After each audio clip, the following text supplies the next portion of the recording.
So let's get back to this question, how socialist is Canada? We've seen our political spectrum is moving to the left, but this doesn't answer the question. So how do we measure how socialist the country has actually become? Well, the Macdonald-Laurier Institute put out a really cool graphic a few years back looking to answer this exact question. Now, as a caveat, this data was released before Justin Trudeau became Prime Minister.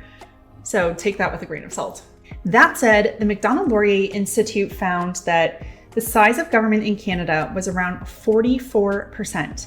But that's only when you look at government spending. And of course, the size of government, it gets a little complicated, but it's actually much bigger than that. So they point out that measuring the size of government really should include things like tax expenditures or price regulation, because for example, the price of supply management, or the cost rather, incurred by Canadians by our supply management program, which is obviously government run, could run around $600 per year. But that's not reflected in government spending, so you have to factor that in another way.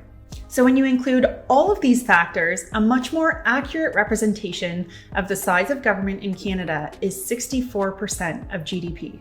In other words, the government controlled 64% of our economy. And keep in mind, that number's from before Trudeau took over. Now, why does size of government matter? Well, as the Fraser Institute reports, the size of government relative to a country's economy actually has an impact on economic growth and social progress. So the ideal size for government spending would be somewhere between 26 to 30% of GDP. As you pointed out at the beginning, before Trudeau came into office, Canada was around 44%. So already what we know, what we can conclude, is that government in Canada is way too big already. I mean, think of all of the areas where the Canadian government interferes in the market. Obviously, Canada's socialized healthcare and education systems are top of mind because they're the most expensive items, but think of these other places where the government interferes. Nationalized childcare programs, provincial liquor boards and hydro corporations, Canada Post, the media, including our state-sponsored broadcaster, CBC, and of course, the media bailout of hundreds of millions of dollars.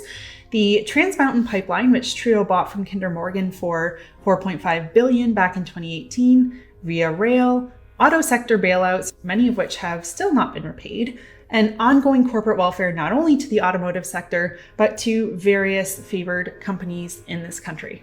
And those were just a few literally off the top of my head that I thought of, but there are a lot more. So it's no wonder that when you start adding all of these things up, you start to realize how government quickly becomes 64% of our economy.